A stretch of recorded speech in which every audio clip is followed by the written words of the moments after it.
Hey, 日本語の勉強頑張ってる皆さん、こんにちは。ルマンです。Okay, today I'm going to talk about some basic principles of Japanese to put words and phrases together to create a sentence in Japanese. But I'm not going to give you all the grammatical rules and mumbo jumbos, you know. Instead, I was showing you the actual how I, or most of the Japanese speakers, think when they try to compose a sentence in Japanese. I'll be showing you some grammar rules that are internalized that they rely on when they try to speak Japanese. For instance, I'll be showing you Japanese word orders. I'll also be showing you how you can learn how to use letters like ga and o to correctly convey what the heck you're actually trying to say, instead of spitting out some Japanese words randomly, hoping they will make some sense altogether. It's not gonna happen. So, oh, did you know that by adding letters like ga and o to any Japanese words and phrases, you can turn them into a grammatically correct sentence for the most part?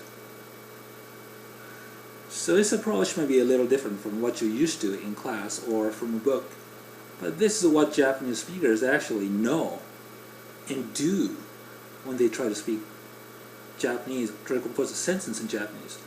So I'm sure having this knowledge will help you understand and learn Japanese better and a lot faster. So let's get started.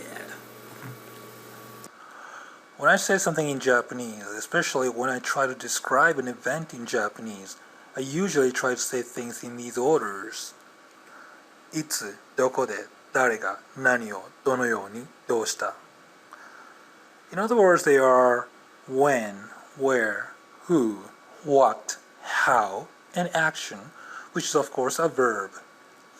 For example, if I want to say Haruma was doing weight training in the gym like a bear today, you say it like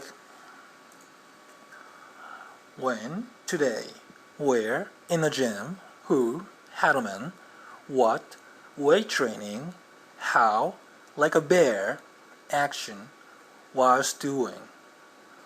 And this is how you say in Japanese.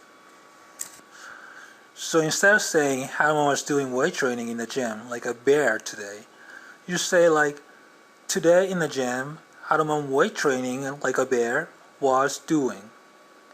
If I said in Japanese, 今日ジムでハローマンが筋トレを組まぬようにやってた. Okay, now, I need you to be a little bit more open-minded, actually a lot more open-minded, and think outside the box for a while. Guess what? Okay, you can mess around with word orders in Japanese like this. But it still maintains the original meaning. How can that be? Okay, let me give you some examples here. Let's switch some words around. Don't worry, it's really okay for you to do this in Japanese. Okay, for example, if you do this, it still talks about the same thing. Now let's do this. It still means the same thing. Okay, now let's even do this. No problem. And this is a little bit overdoing, I think, but it still makes sense and retains the original meaning. Is it the same way in English? Hell no! In Japanese, you can move words and phrases around and completely rearrange them any way you want, and it still means the same thing, and it doesn't even cause any confusion to Japanese speakers, that is. There's a really good, important reason behind this. When you master this, Japanese will feel so much easier to you. At least it will help you learn Japanese a lot faster. There's nothing difficult about it, but it's a concept or system that's foreign to most languages. So it's probably new to you, but that's what makes Japanese unique and harder for some people who don't spend enough time to master it. So let's move on. Okay, look at this sentence. This means Haruman, and this means weight training. Again, this means Haruman, and this means weight training. What I'm trying to tell you here is that just this part, not including this, means haruman, and this part, just this part, not including this, is weight training. So what are they? These tiny letters are the very reason why you can move words around and still convey the same meaning. Let me rearrange the words a little bit to explain this a little further. Okay, in this way it looks more like English, doesn't it? Okay, haruman is a subject in this sentence, and weight training is an object. Ga is something you usually have to say right after a subject word, which is in this case haruman.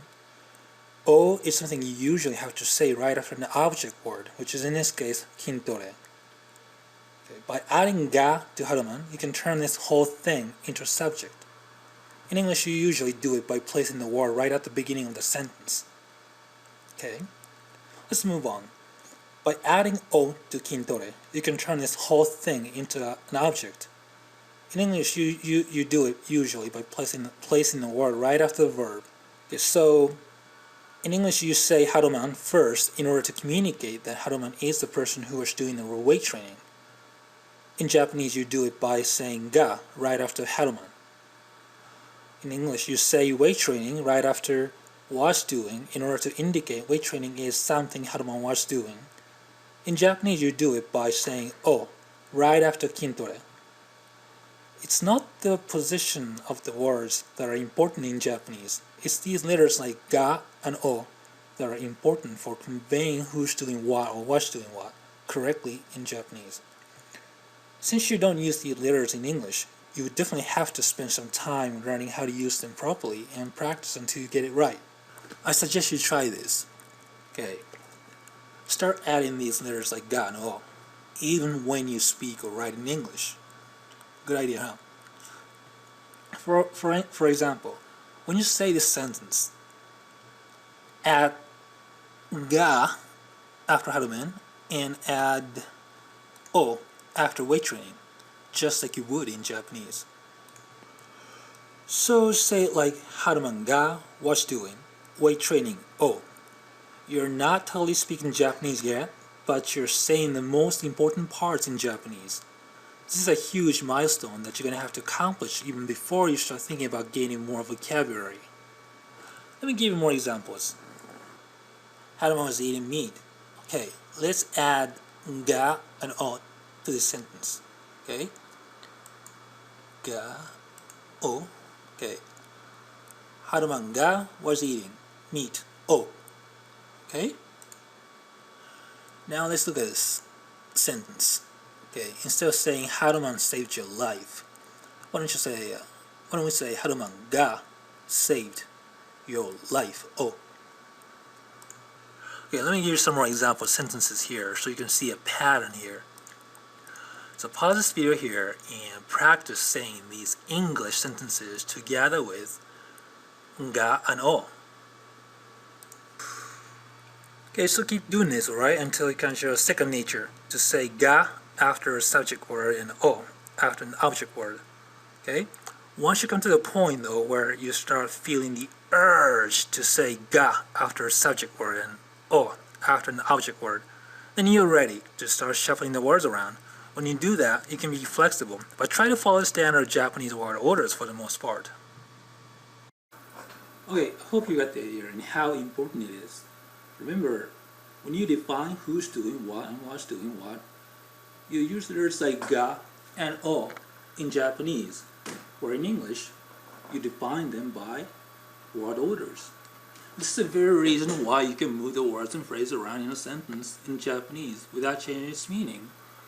Or in English, doing so would totally change its meaning and not a good idea, right? So as long as you keep the letters like ga and o attached to the original words and phrases, it doesn't really matter if you move the words and phrases around in Japanese. Very easy.